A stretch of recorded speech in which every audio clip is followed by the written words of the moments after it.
tour de garde de février avec le thème suivant, très encourageant, « Gardons notre joie malgré les épreuves ». Alors, cette étude va nous permettre de nous attarder sur des conseils de qualité que nous offre la lettre de Jacques, une courte lettre de la Bible riche de bons enseignements. Elle nous permettra de voir comment, en dépit des épreuves, garder la joie. Nous parlerons de 3 obstacles et de leurs solutions, avec des qualités importantes comme la joie, la foi, la sagesse, ainsi que le courage. Cette étude se fixe en effet sur le texte de Jacques, chapitre 1, verset 2, où sous inspiration, ce disciple nous dit « Considérez-le comme une immense joie, mes frères, quand vous rencontrez diverses épreuves. » Alors ce sujet nous plaît beaucoup parce que nous affrontons tous des moments délicats et nous voulons pourtant conserver notre équilibre et notre joie. Vous avez de bons commentaires à donner, nous vous remercions par avance de votre participation qui va tout de suite avoir lieu. Tout d'abord, écoutons la lecture de frère Roger Patouilla pour les 2 premiers paragraphes ainsi que le texte de Matthieu 5, verset 11. Jésus a promis que ses disciples seraient profondément heureux, mais il a aussi dit qu'ils rencontreraient des épreuves. Être disciple du Christ nous procure de la joie. Toutefois, que ressentons-nous à l'idée que des membres de notre famille puissent s'opposer à nous, que les autorités puissent nous persécuter, ou que des collègues ou des camarades de classe puissent nous inciter à mal agir? Cela pourrait bien sûr nous angoisser. Peu de gens considèrent les persécutions comme une source de joie. Pourtant, c'est exactement ce que la parole de Dieu nous dit de faire. Par exemple, le disciple Jacques a écrit que les épreuves que nous traversons devraient non pas nous décourager, mais nous procurer de la joie. Et Jésus a dit que nous devrions être heureux, même quand nous sommes persécutés. Alors, comment garder notre joie malgré les épreuves? Pour le savoir, nous examinerons quelques pensées tirées de la lettre de Jacques, que Jacques a écrit aux chrétiens du 1er siècle. Nous parlons d'abord des difficultés que ces chrétiens ont rencontrées. Matthieu chapitre 5, verset 11 nous dit « Heureux êtes-vous quand à cause de moi, on vous insulte, on vous persécute, ou on dit contre vous toutes sortes de mensonges malveillants. »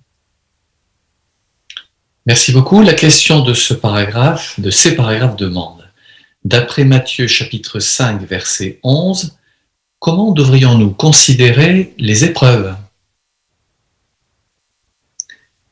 Frère Alexis Dufresne, s'il te plaît. Eh bien, ça peut paraître paradoxal, mais Jésus nous dit que nous pouvons être heureux malgré la persécution, les épreuves ou les difficultés. Bien. Avez-vous relevé d'autres idées importantes, famille Saint-Aignan? Si nous nous revêtons de l'armure spirituelle, nous pourrons être sans peur et joyeux. Très juste également. Famille Richardson.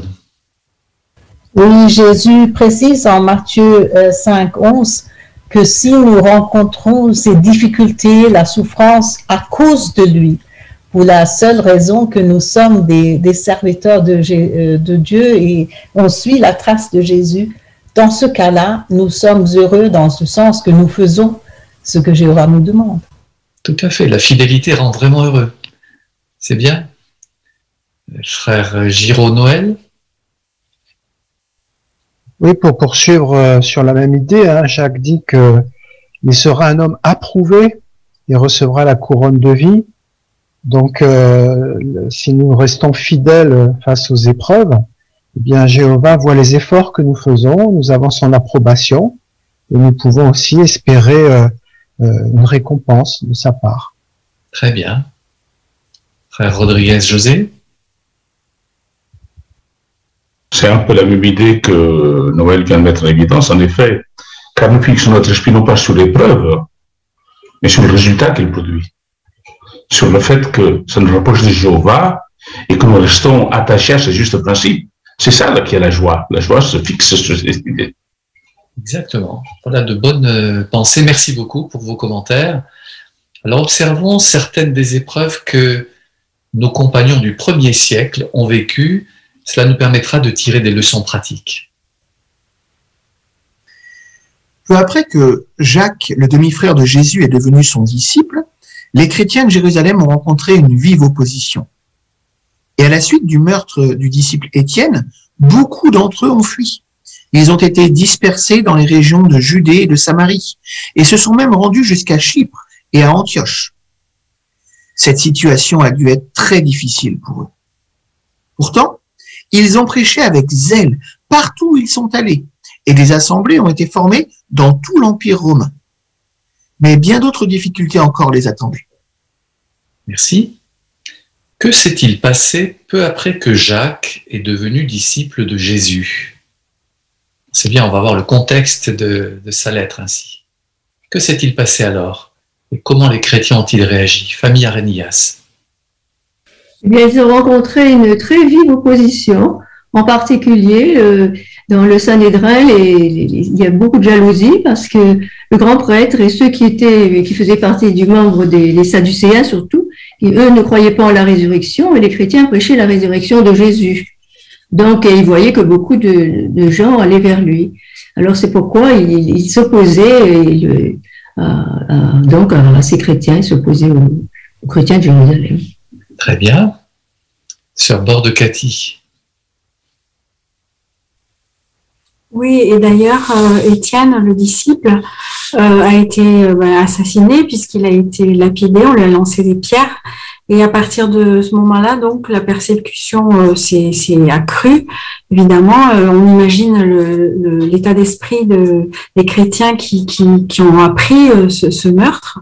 Et ils se sont retrouvés tous dispersés dans les régions de Judée et de Samarie. Merci. Famille Surville ou Le Galet. Mais malgré cette vive persécution, ils ont été déplacés un peu partout, mais ça a permis aussi de faire connaître à tous le message et ils ont continué à prêcher avec zèle. Eh oui. Frère José Rodriguez.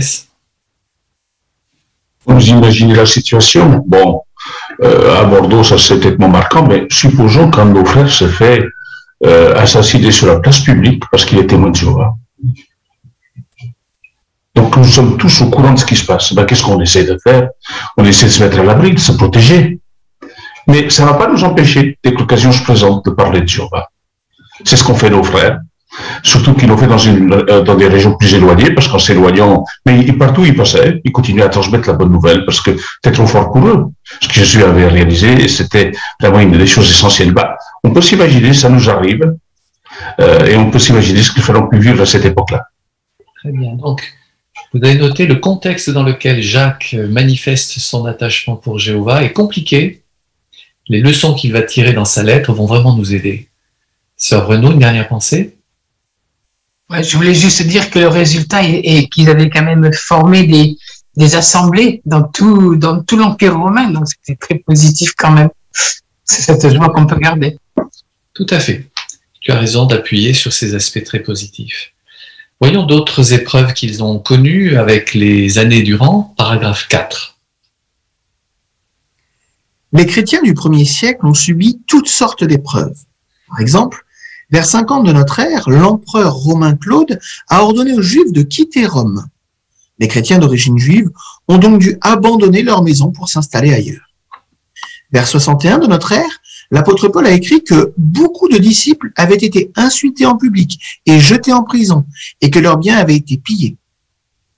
Et comme beaucoup d'autres personnes, certains chrétiens étaient confrontés à la pauvreté et à la maladie. Merci. Quelles autres épreuves les chrétiens du 1er siècle ont-ils subies? Famille Véron. En Acte 18, 1 à 3, on a l'exemple de Aquilas et de Priscille. On se rend compte que à cause d'un ordre de l'empereur romain Claude, ils ont dû quitter Rome. Donc ça a dû être dans la précipitation. Ils ont dû quitter peut-être leurs amis, des membres de leur famille et quitter leur maison pour aller vivre dans un autre pays puisqu'ils sont à Corinthe. Donc, changement de pays, de culture, on imagine que ça a dû être des moments éprouvants pour eux. Merci, très bon résumé. Quelles autres difficultés se sont produites? Famille Richardson. En 61 de notre ère, Paul a écrit dans la lettre aux Hébreux que beaucoup d'autres disciples ont été insultés, jetés en prison, pillés de leur possession. Et c'est intéressant quand même que dans le verset 34, Hébreux 10, 34, que ces disciples étaient fidèles à leurs compagnons qui étaient en prison et qu'ils ont accepté avec joie le pillage de leurs biens, sachant qu'ils avaient une possession meilleure et durable, l'approbation de Jéhovah, l'amour de leurs frères et l'espérance de la vie éternelle. Très juste. Famille Tavna.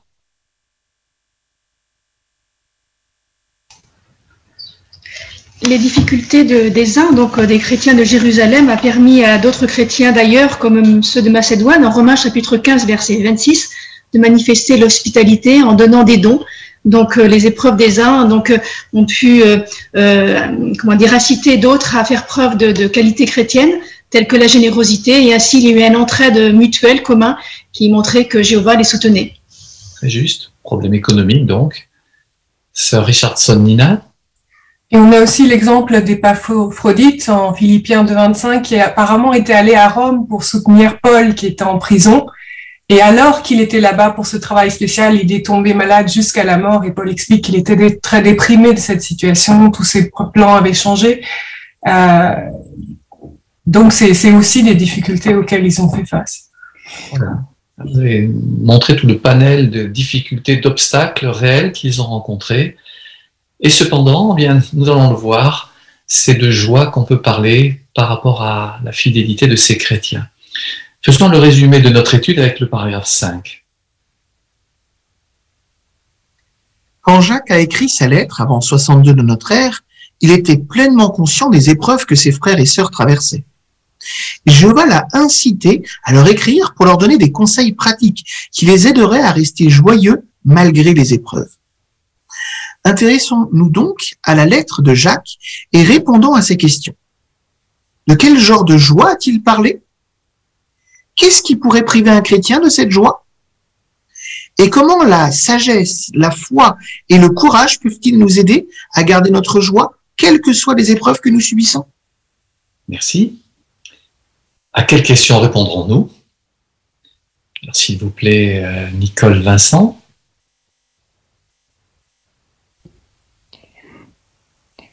On a tout à l'heure le côté paradoxal de la situation, être joyeux dans les épreuves, a été peut-être un argument qui permet de s'intéresser à quelle sorte de joie.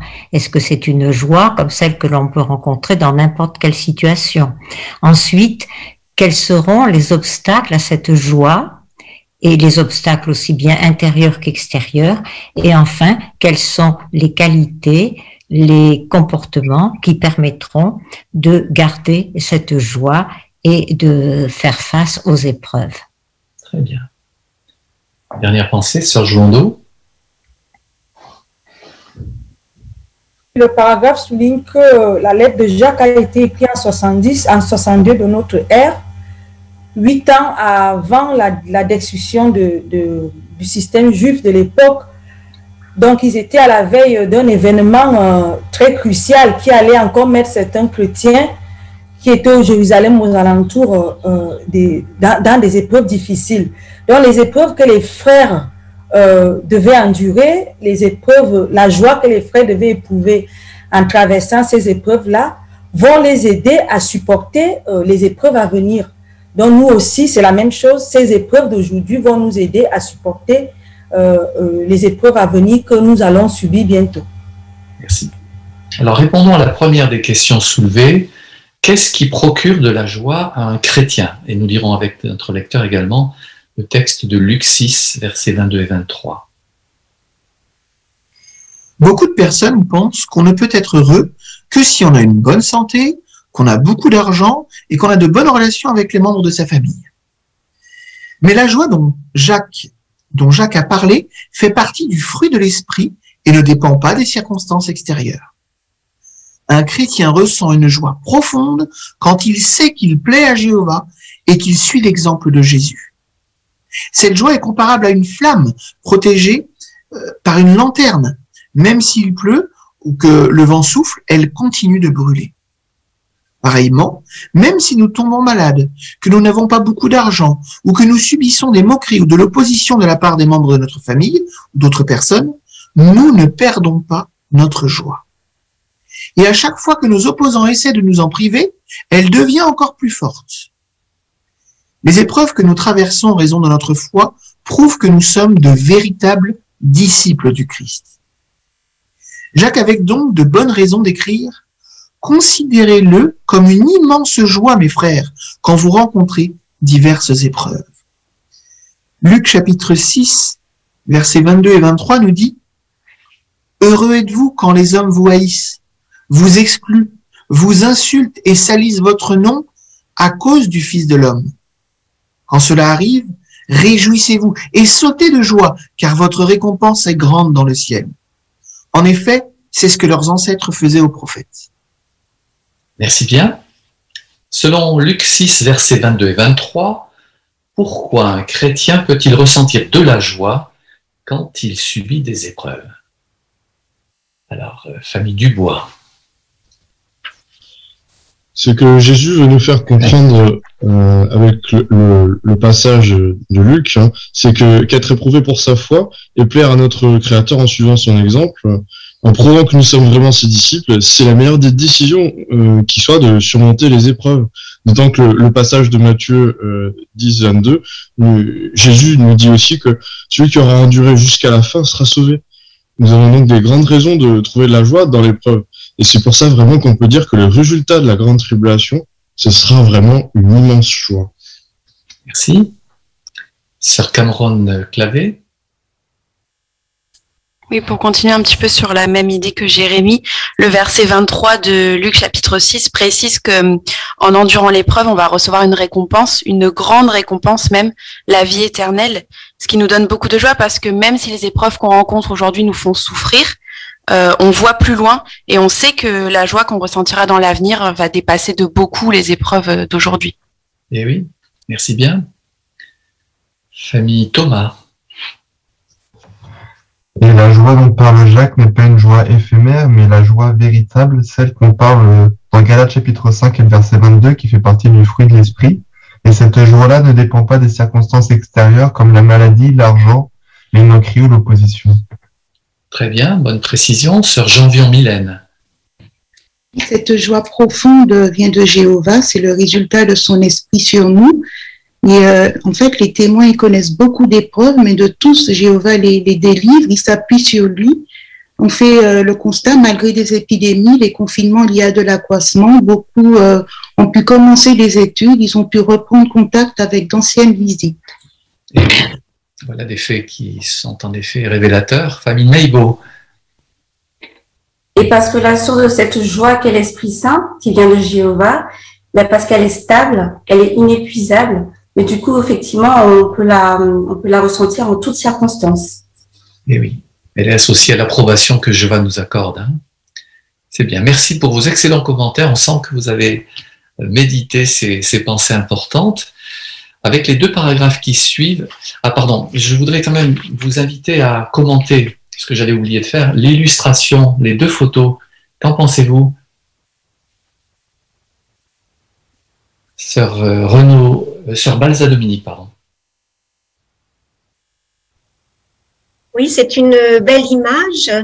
La joie est comparée à une flamme, mais cette flamme a une protection, elle est protégée par une lanterne, ce qui fait que même s'il pleut, s'il vente, s'il y a des tempêtes, eh bien cette flamme ne va pas s'éteindre.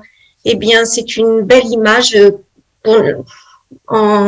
relative à la joie, quelles que soient les tempêtes dans la vie, eh bien notre joie est protégée et elle ne s'éteint pas. Voilà. Comme le souligne le beau visage de notre frère qui affronte sans doute des épreuves mais garde sa sérénité. Sœur Renaud. On peut dire aussi qu'elle est protégée parce que Jéhovah nous soutient, il est là. Cette joie, elle ne peut pas être sans lui puisqu'on sait que grâce à lui, on peut tenir et on a la joie. Exactement. Notre frère a une Bible à la main qui est source sans doute de réconfort et de soutien. Avec les 2 paragraphes suivants, voyons les effets positifs des épreuves. Jacques mentionne une autre raison encore pour laquelle les chrétiens sont disposés à endurer de dures épreuves. Il dit « Lorsque votre foi est éprouvée de cette façon, cela produit l'endurance. » On pourrait comparer les épreuves au procédé utilisé pour durcir une lame en acier. Quand elle est chauffée, puis refroidie, elle devient plus résistante. De la même façon, quand nous endurons des épreuves, notre foi devient plus forte.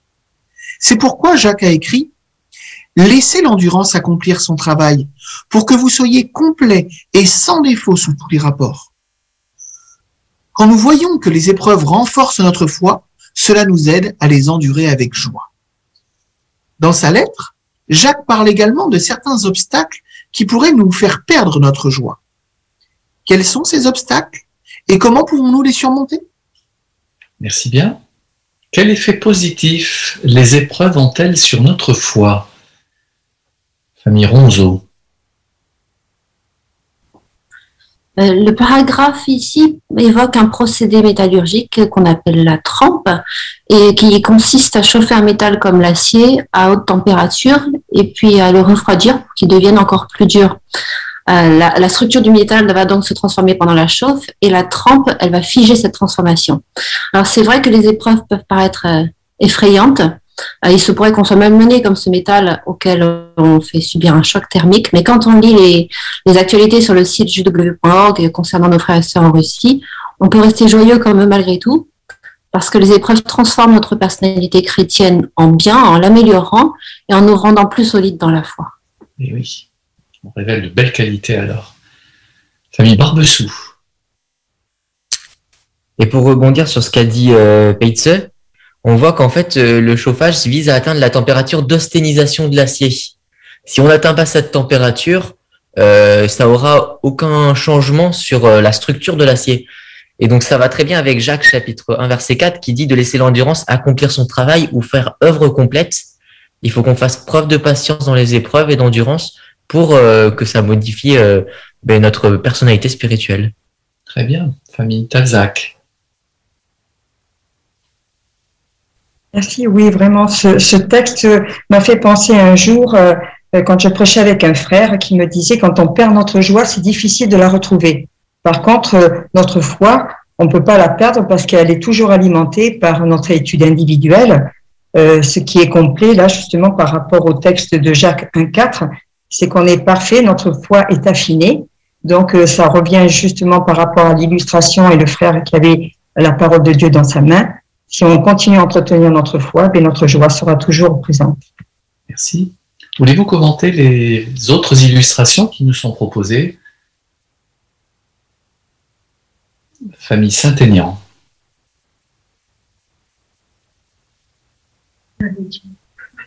Tout comme durant une bataille, le soldat doit rester en communication avec son supérieur. Donc, nous, les chrétiens, nous devons toujours se tourner vers Dieu pour recevoir la direction et la force. Merci, bonne idée, en effet. Que peut-on dire de ces illustrations? En particulier, vous avez commenté déjà l'épée qui a subi une amélioration de par l'épreuve qu'elle a affrontée. Famille Ranillas. Oui, on voit ici que dans un pays où l'œuvre est sous restriction, mon frère est arrêté. Alors évidemment, c'est un drame pour cette famille avec donc sa femme et sa fille qui voient le mari et le papa partir. Mais les autres images montrent que cela ne ternit pas la joie profonde de cette sœur et de sa fille. Continuer de profiter des réunions, d'y participer, et de maintenir des relations avec Dieu par la prière. Et donc, tout cela fait que même dans les épreuves, on peut garder sa joie. Exactement. Très bien. Alors, voyons quelques obstacles. On va en voir 3 qui peuvent être un frein à notre joie et on verra le remède à chaque fois. Lisons donc le paragraphe 9. L'obstacle, ne pas savoir quoi faire. Quand nous traversons une épreuve, nous voulons faire des choix qui plairont à Jéhovah, qui seront pour le bien de nos frères et sœurs et qui nous permettront de rester intègres. Nous avons besoin de sagesse pour savoir comment nous devons agir et ce que nous devons dire à ceux qui s'opposent à nous. Si nous ne savons pas quoi faire, nous risquons de nous sentir impuissants face à notre situation et nous pourrions vite perdre notre joie. Bien. Pourquoi avons-nous besoin de sagesse, famille Ngomé?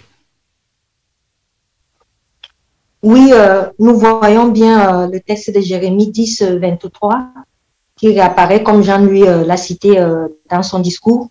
Donc, il est dit que ce n'est pas l'homme qui marche de diriger ses pas. Alors, nous avons besoin de la sagesse pour savoir comment nous devons agir et ce que nous devons dire à ceux qui s'opposent à nous et devant tout genre de situation. Très bien. Frère Dufresne. Face à une difficulté ou une épreuve, on pourrait être perdu et ne pas savoir quoi faire. Et du coup, ça pourrait nous décourager. Mais c'est là qu'on a besoin de l'aide de Jéhovah pour avoir plus de sagesse et, comme elle a dit Nathalie, prendre la meilleure décision en accord avec sa volonté et ses principes. Très bien.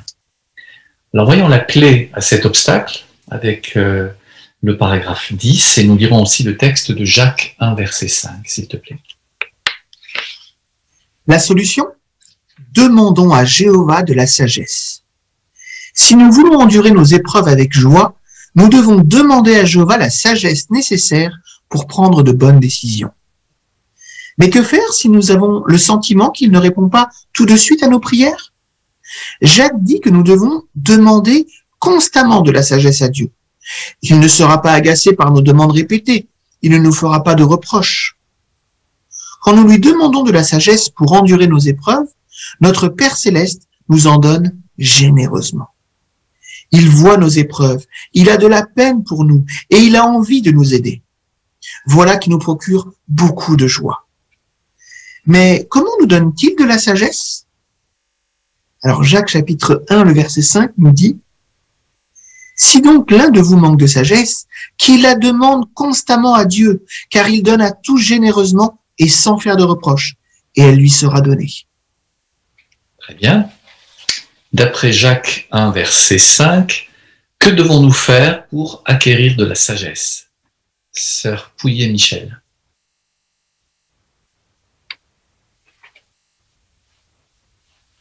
Si tu veux ouvrir ton micro. Il nous faut constamment, au travers de nos prières, demander à Jéhovah de la sagesse pour endurer nos épreuves. Et à coup sûr, comme le dit le psaume 25, 12 à 13, si nos actions montrent que nous le craignons, que nous l'aimons, il nous instruira au sujet du chemin qu'il nous faut choisir. Et nous connaîtrons ce qui est bon pour nous. Ainsi, on verra sa main dans notre vie, on verra qu'il nous aime, qu'il se soucie de nous. Et cela nous aidera beaucoup à rester joyeux, quoi qu'il arrive. Très bien. Famille Pifto. On pourrait dire que la sagesse, c'est avoir l'intelligence de comprendre ce qui nous arrive du point de vue de Jéhovah aussi. Donc, quand on se sent au pied du mur, écroué, écrasé, cette sagesse, elle va nous élever ou nous faire voir les choses d'un point de vue différent. C'est le point de vue de Jéhovah. Donc là, on pourra prendre de bonnes décisions. Très juste, merci beaucoup. Sœur Nicole. Il ne faut pas hésiter à le faire, puisque Jéhovah lui-même nous invite à le faire constamment, et il ne va pas nous faire de reproches, il ne va pas nous,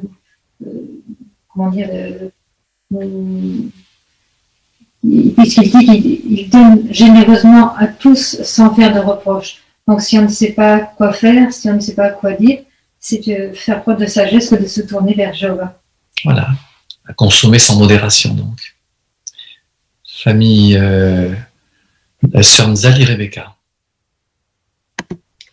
J'ai beaucoup apprécié aussi l'idée selon laquelle Jéhovah voit nos épreuves, il a de la peine pour nous et il a envie de nous aider. Alors oui, il pourrait nous donner automatiquement de la sagesse, mais il attend aussi peut-être un effort de notre part. Et c'est une preuve d'humilité que de nous tourner vers lui, parce que c'est reconnaître que seul on ne peut pas y arriver et qu'on a besoin de lui et on a besoin de sa sagesse pour pouvoir surmonter les épreuves. Très bien. Bon commentaire aussi, en effet. Famille Ronzeau. Et puis Jacques 1,5 traduit aussi la certitude du disciple Jacques que Jéhovah donne la sagesse à ceux qui le lui demandent, puisqu'il l'accentue 2 fois. Il donne à tout généralement et elle lui sera donnée. C'est donc il en était convaincu. Donc on peut être aussi convaincu que Jéhovah va nous donner cette sagesse. Très bien. Alors une dernière pensée, famille Naïbo. Jéhovah nous connaît parfaitement, il connaît nos situations, il est très clairvoyant là-dessus, et l'aide qu'il va nous apporter sera tout à fait parfaite, et la sagesse qu'il va nous donner le sera aussi. Donc on peut vraiment faire l'objet de nos prières pour l'obtenir, car cette aide nous sera vraiment précieuse. Exactement. Voyons en plus de demander la sagesse de Dieu, ce que nous pouvons faire en plus. Paragraphe 11. Jéhovah nous donne de la sagesse au moyen de sa parole. Pour bénéficier de cette sagesse, nous devons donc étudier la Bible et nos publications. Mais il ne suffit pas de connaître les conseils pleins de sagesse que Dieu nous donne. Il nous faut les appliquer dans notre vie. Jacques a écrit « Ne soyez pas seulement des auditeurs, mais devenez des pratiquants de la parole. Cela nous rendra plus pacifiques, plus raisonnables et plus miséricordieux. Et ces qualités nous aideront à endurer nos épreuves sans perdre notre joie. » Merci. Que devons-nous faire d'autre pour acquérir de la sagesse? Famille Hawken. En Proverbe 2, verset 6, il est dit que Jéhovah lui-même donne la sagesse et de sa bouche viennent connaissance et discernement. Donc c'est par le moyen de sa parole, la Bible, qu'on peut obtenir cette sagesse. Donc il faut l'étudier et après voir des applications dans les publications. Et ensuite, bien sûr, appliquer ces différents points qu'on a vus dans notre vie. Merci bien. Alors, famille Saint-Aignan.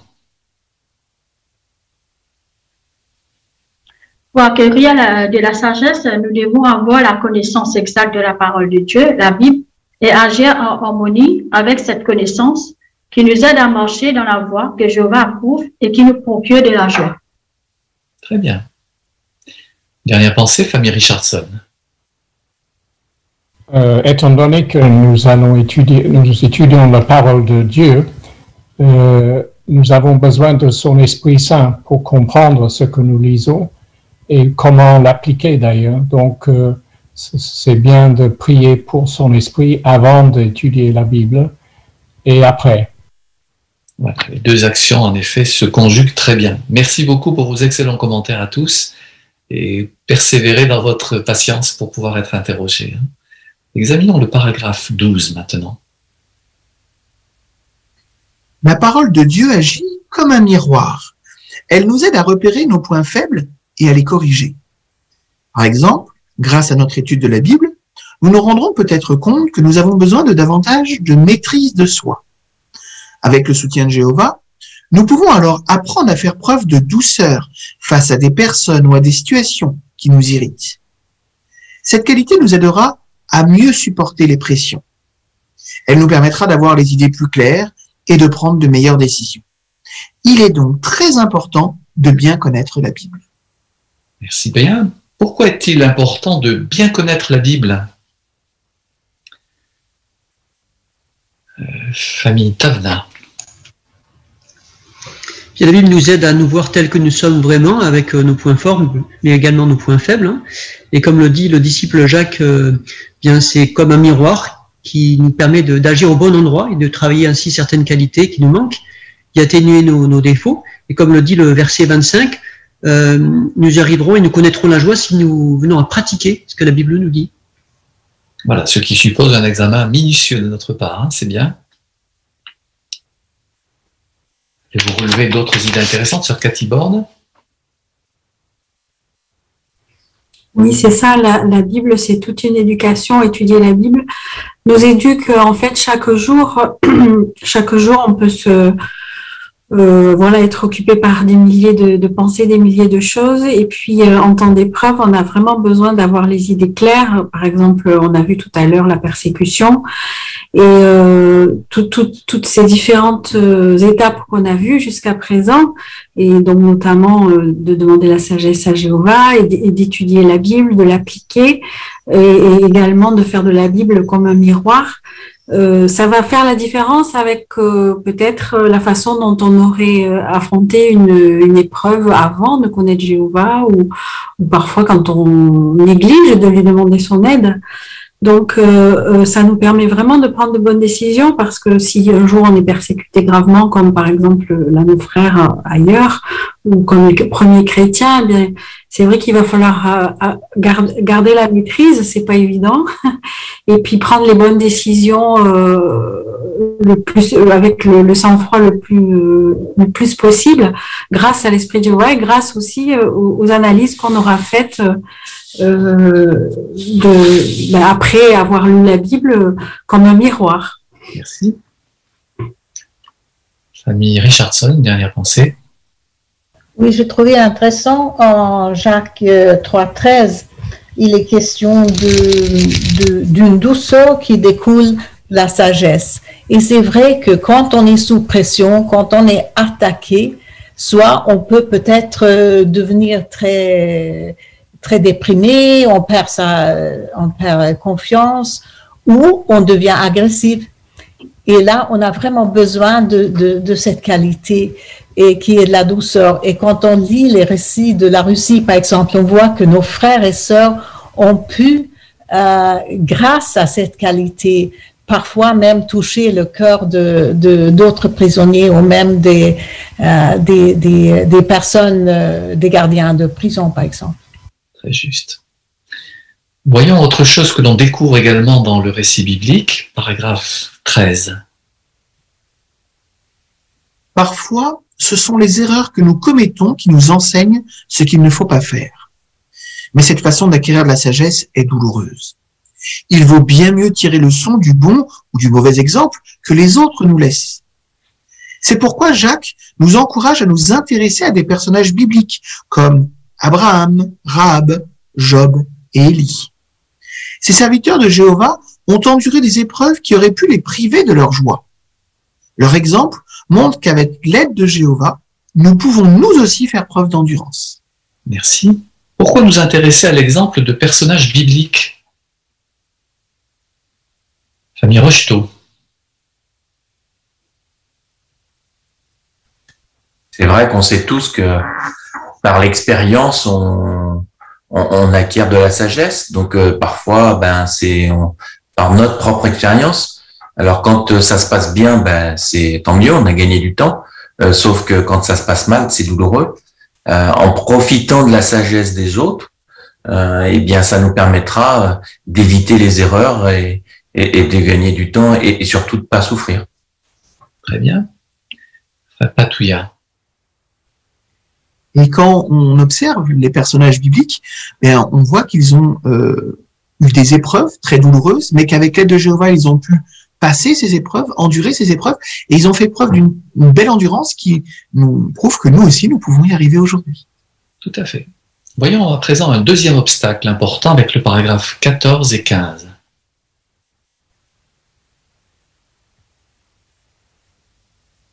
L'obstacle des doutes persistants.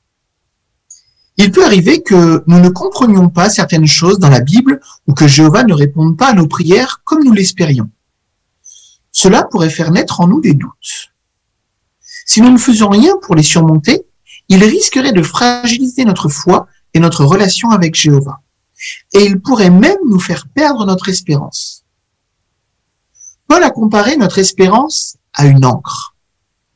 Une ancre stabilise un bateau pendant une tempête et l'empêche de s'échouer sur les rochers. Mais elle n'est utile qu'à condition que la chaîne qui la relie au bateau ne se casse pas. Tout comme la rouille fragilise la chaîne d'une ancre, des doutes qui persistent, peuvent fragiliser notre foi. Si nous rencontrons des difficultés, nous risquons alors de ne plus avoir foi dans les promesses de Jéhovah. Et si nous perdons notre foi, nous perdons notre espérance.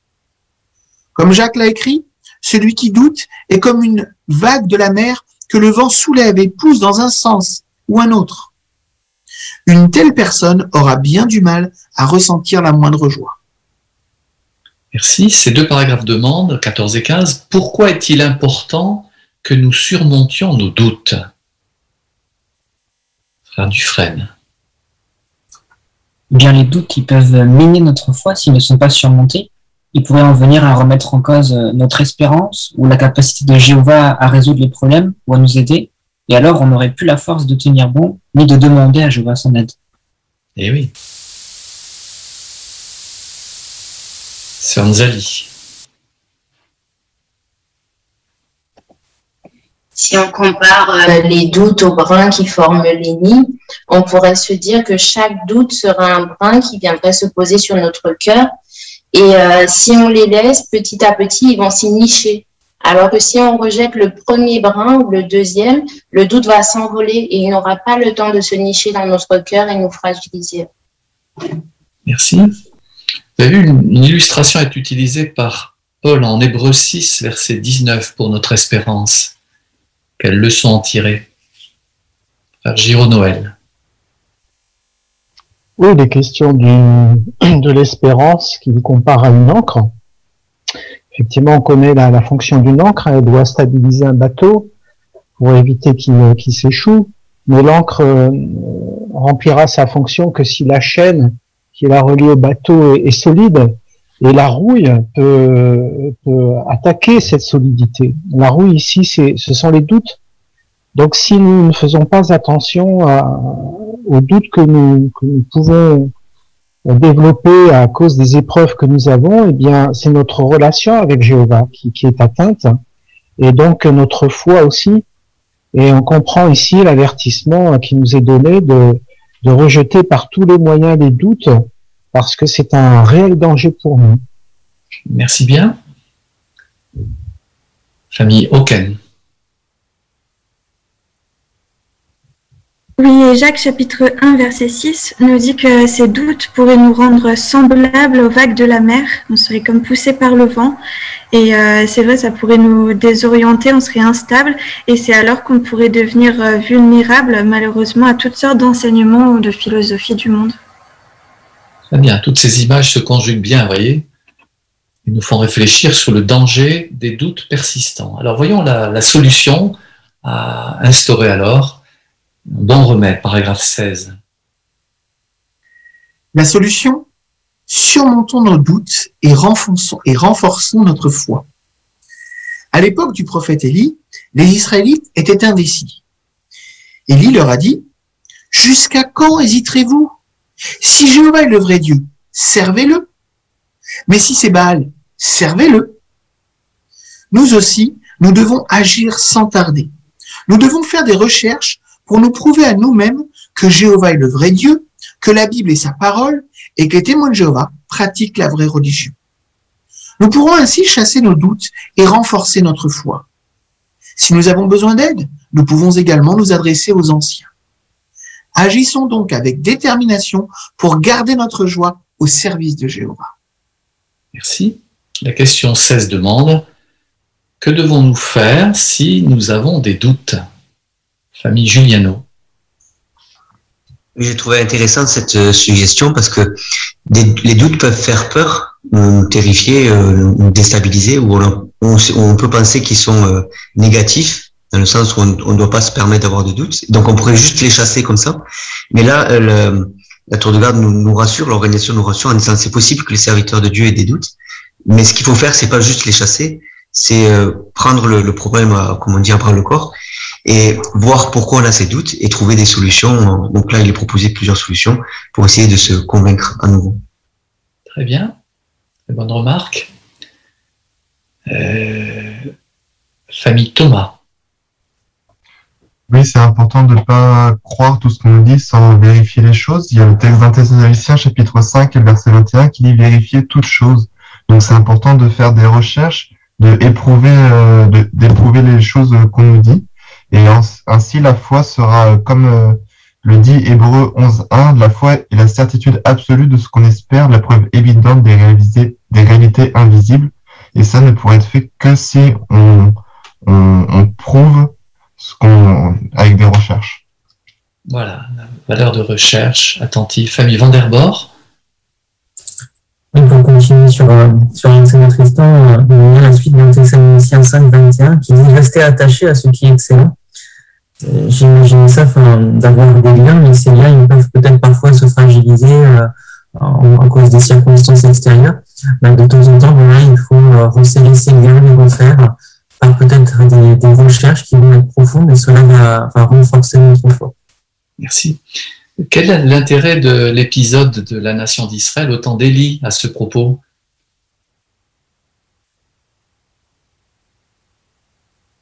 Comment Élie a-t-il pu les aider à retrouver leur équilibre?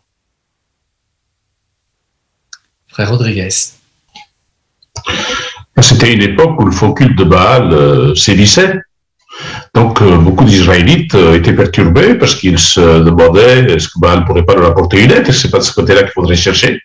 Élie dans un épisode, il a fait en sorte que une réponse précise et définitive soit apportée, ce qui a fait que le peuple, du coup, a pu se régénérer, se reprendre de la puissance. Donc, peut-être des fois, des situations pourraient nous amener aussi à avoir des doutes et il faut se régénérer, se renforcer. Donc, on a dit se défendre de façon par l'étude, par la méditation, et aussi peut-être demander de l'aide en frère ou une sœur plus mûre qui pourrait nous apporter un soutien. Exactement. Abordons maintenant un troisième obstacle avec le paragraphe 17. L'obstacle, le découragement. La Bible dit, si tu te décourages le jour où tu es dans la détresse, tu n'auras pas beaucoup de force. Ainsi, si nous perdons courage, nous perdrons vite notre joie. Merci. Qu'arrivera-t-il si nous perdons courage? Frère Jean-Élie Patrice. Comme il dit en Proverbe chapitre 24, verset 10, il est dit, si tu te décourages, le jour où tu es dans la détresse, tu n'auras pas beaucoup de force. Donc, si nous sommes découragés, nous perdrons notre joie. Et oui, le découragement puise en effet dans notre énergie et nous affaiblit beaucoup. Sœur Cameron, Clavé. Oui, c'est ce que j'allais dire. Une tour de garde comparer le découragement à un visiteur indésirable qui peut nous voler notre courage et notre joie. Et comme tu l'as dit, le découragement peut vraiment enlever toute notre énergie, nous affaiblir et du coup nous rendre plus vulnérables aux attaques de Satan. Très bien. Et une dernière pensée, famille Saint-Aignan. Si nous perdons courage, nous perdrons vite notre joie. Donc, si nous étudions avec l'aide de la prière et de façon assidue la parole de Dieu, notre joie grandira. Très bon résumé, Jérémy. Merci beaucoup pour ton idée. Parlons de la solution alors, face à cet obstacle, paragraphe 18. La solution? Comptons sur Jéhovah pour nous donner le courage d'endurer. Nous avons besoin de courage pour endurer les épreuves. Le mot rendu par endurance que Jacques a utilisé peut s'appliquer à quelqu'un qui reste ferme, un peu comme un soldat qui, malgré l'attaque de l'ennemi, maintient courageusement sa position et refuse de fuir. Bien. Que signifie endurer?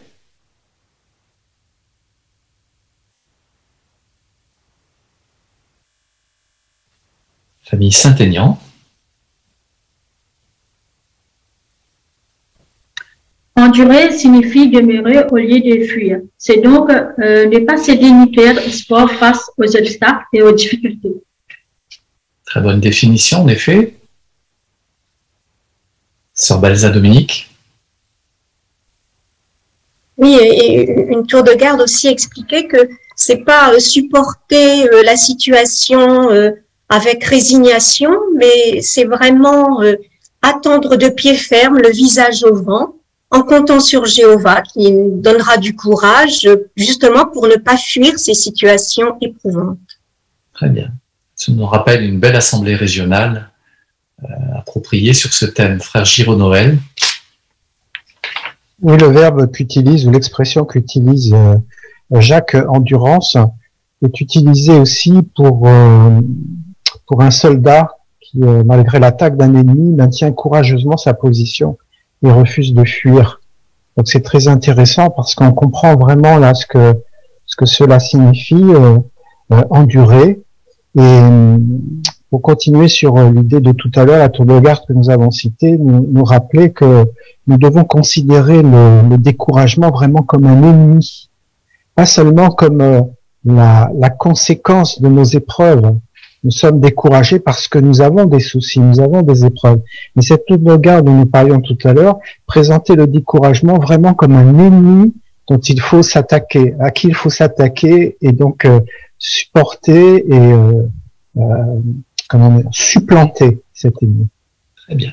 Voyons comment Paul s'est montré remarquable de courage avec le paragraphe 19.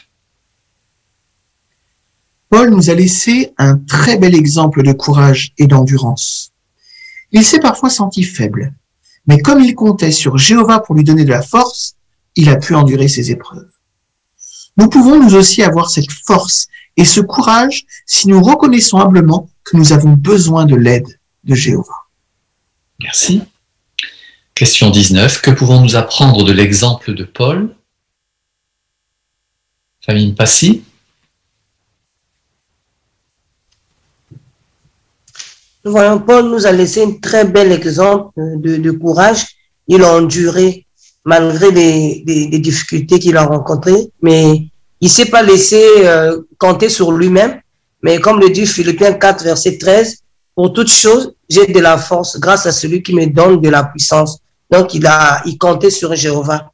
Jéhovah lui a donné vraiment de la force. Donc, nous aussi, nous pouvons compter sur Jéhovah, quelles que soient nos difficultés.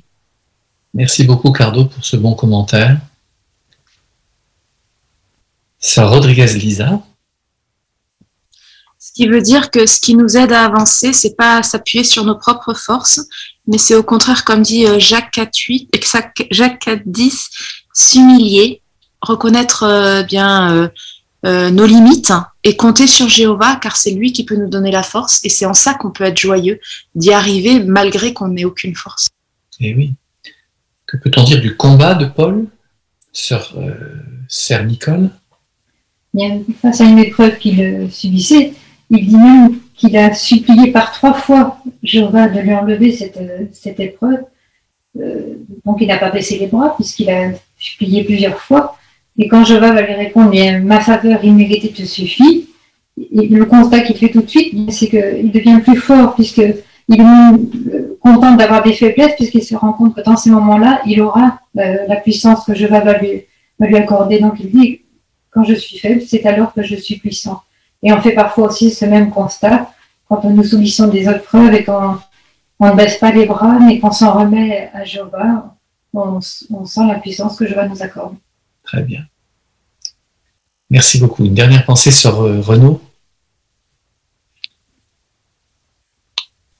Et j'aime beaucoup cette image qu'il donne, que du coup, c'est la puissance du Christ qui reste au-dessus de moi comme une tente. Ça refait penser à la lampe où notre joie, notre flamme est protégée par cette lampe. Très bien, c'est bien d'avoir fait ce rapprochement. Merci beaucoup. Conclusion de notre étude, paragraphes 20 et 21. Nous pouvons être certains que les épreuves que nous subissons ne sont pas des punitions de Jéhovah. Jacques nous donne cette assurance dans l'épreuve que personne ne dise « je suis en train d'être éprouvé par Dieu », car Dieu ne peut pas être éprouvé par des choses mauvaises et lui-même n'éprouve personne de cette façon. Si nous sommes convaincus que ces paroles sont vraies, nous nous rapprocherons toujours plus de notre Père céleste plein d'amour. Jéhovah ne varie ni ne change. Tout comme il a soutenu les chrétiens du 1er siècle dans leurs épreuves, il aidera chacun de nous aujourd'hui. Supplie-le de te donner de la sagesse, de la foi et du courage.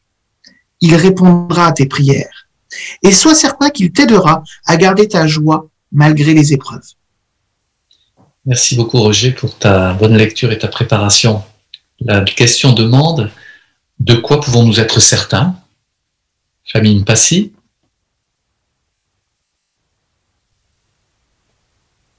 nous pouvons être certains que les épreuves que nous subissons ne sont pas des punitions de Jéhovah. Merci, c'est une très bonne idée déjà. Hakim, merci bien.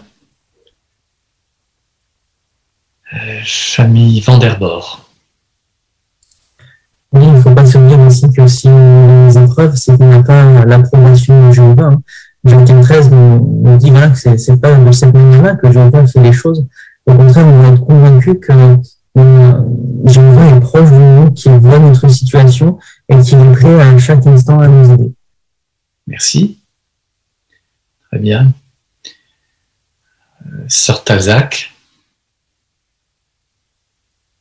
On va se poser la question aussi, est-ce que Jésus n'avait pas l'approbation de son Père avec toutes les épreuves, les difficultés et les persécutions qu'il a eues? Donc, comme il a dit lui-même, j'ai été persécuté, vous serez persécutés, j'ai eu des épreuves, et bien nous aussi on en aura. Eh oui. Et une dernière pensée, famille Tavna. Oui, comme le montre Jacques chapitre 1 verset 17, eh bien Jéhovah ne varie pas et ne change pas. Donc tout comme il a soutenu donc ses serviteurs dans le passé, comme nous avons vu certains exemples encourageants dans l'endurance de Job, eh bien il nous soutiendra quelles que soient les épreuves que nous allons rencontrer, il nous donnera la force de les endurer et la joie intérieure que cela nous procurera de savoir que nous ferons la volonté de Jéhovah et de rester fidèles. Excellent.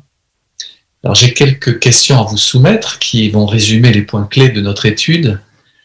La première de ces 3 questions est celle-ci. Qu'est-ce qui procure de la joie à un chrétien? Qu'avez-vous retenu d'intéressant, famille Rocheteau? Eh bien, la joie du chrétien ne dépend pas d'éléments extérieurs, mais dépend de la relation qu'il a avec Jéhovah, de savoir qu'il a son approbation et également de suivre l'exemple de Jésus. Eh oui. Très bien. Famille Saint-Aignan. Nous avons la joie et la conviction que rien ne peut nous priver de notre espérance ou de l'amour de Dieu. Excellent. Merci beaucoup. Quels obstacles maintenant pourraient nous faire perdre notre joie? Il y en a plusieurs. Vous relevez. Famille Arénias. Eh bien, ne pas savoir quoi faire dans certaines circonstances. Il y a aussi, si on a des doutes, que ces doutes persistent, hein, ça c'est pas bon. Et le dernier point, c'est se décourager devant certains obstacles. Très bien. Alors, la dernière question va permettre de voir le remède. Comment pouvons-nous garder notre joie malgré les épreuves dans ces 3 domaines? Sœur Janvion. Non, c'était pas pour cette question, c'était la précédente en fait. D'accord. Désolée. Alors, comment pouvons-nous garder notre joie malgré les épreuves, famille Vanderbord? On a vu qu'il nous faut demander à Jéhovah de la sagesse lorsque nous traversons les épreuves. Il nous faut aussi surmonter nos doutes si nous en avons pour ainsi renforcer notre foi. Et aussi compter sur Jéhovah pour nous donner le courage d'endurer. Très bien, tu as fait une bonne synthèse des points clés de cette étude. Alors, merci à vous tous parce que votre participation a été excellente. Vous avez rendu très variées les interventions et pertinentes. Vous avez sans doute été touchés par les conseils de qualité qui permettent de préserver la joie profonde qu'il y a dans notre cœur, en dépit des obstacles que nous pouvons avoir à surmonter ou que nous aurons à surmonter un jour. C'est notre relation avec Dieu, en fait, qui est derrière toute cette capacité de garder notre joie, et à nous d'utiliser les outils que Jéhovah met à notre disposition pour préserver ce lien, garder notre confiance en son soutien, nous appuyer sur ses principes élevés. Bonne préparation pour notre réunion de la semaine prochaine. Pour l'heure, nous allons honorer Jéhovah à la fois par un chant et en participant à la prière finale que prononcera frère Arénias Jean-Louis. Le cantique qui sera l'objet de notre chant maintenant a pour thème « Endure jusqu'à la fin ». Il s'agit du cantique numéro 128.